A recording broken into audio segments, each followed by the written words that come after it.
ഇന്നത്തെ ചോദ്യം നോക്കാം. ചോദ്യം ഇങ്ങനെയാണ്: who among the following was not present in the coronation ceremony of Shivaji? ശിവജിയുടെ കൊറോണേഷൻ സെറിമണിയിൽ പ്രസന്റ് ആവാതിരുന്നത് ആര്?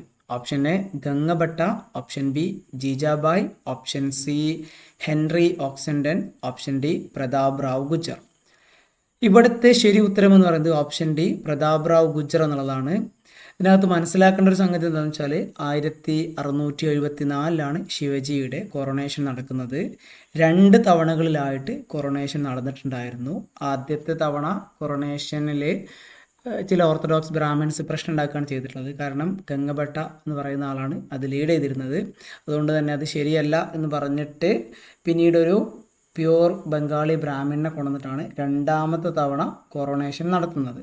ആൻഡ് ഓൾസോ ഇതിൽ ഫസ്റ്റത്തെ കൊറോണേഷനിൽ ശിവജിയുടെ അമ്മയായിരുന്ന ജീജാബായിക്ക് പാർട്ടിസിപ്പേറ്റ് ചെയ്യാൻ പറ്റിയിട്ടുണ്ടായിരുന്നില്ല. കാരണം ഷി വാസ് സിക്ക്, അവർക്ക് രോഗമായതുകൊണ്ട് പറ്റിയിട്ടുണ്ടായിരുന്നില്ല എന്നുള്ളതാണ്.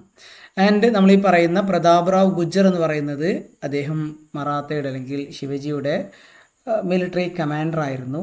ഈ 2ാമത്തെ കൊറോണേഷൻ സെറിമണിയുടെ സമയത്ത് പ്രതാപ് റാവു ഗുജ്ജർ എന്ന് പറയുന്നയാൾ ആദിൽ ഷാഹി ജനറലായിരുന്ന ബഹലൂൽ ഖാനുമായിട്ട് യുദ്ധത്തിൽ ആയിരുന്നു എന്നുള്ളതാണ് അതിൻ്റെ മറ്റൊരു സവിശേഷത. അതുകൊണ്ട് അദ്ദേഹത്തിന് അതിൽ ജോയിൻ ചെയ്യാനായിട്ട് പറ്റിയിട്ടുണ്ടായിരുന്നില്ല. ആൻഡ് ഈ യുദ്ധത്തിൽ അദ്ദേഹം മരിച്ചു പോവുകയാണ് ചെയ്തിട്ടുള്ളത്. അപ്പോൾ ഇത്രയും കാര്യങ്ങൾ, അങ്ങനെയുള്ള ഒരുപാട് കാര്യങ്ങൾ നെറ്റ് എക്സാമിന് അതുപോലെയുള്ള എക്സാമുകൾക്ക് ചോദിക്കാറുണ്ട്. മറാത്ത എംപയറൊക്കെ വളരെ പ്രധാനപ്പെട്ടതാണ്. സോ നന്നായിട്ട് പഠിക്കുക. ഇത്തരത്തിൽ കൂടുതൽ ചോദ്യങ്ങൾക്കും ഉത്തരങ്ങൾക്കൊക്കെ വേണ്ടിയിട്ട് നമ്മുടെ ചാനൽ സബ്സ്ക്രൈബ് ചെയ്തിട്ട് കൂടെ കൂടുക. Thank you.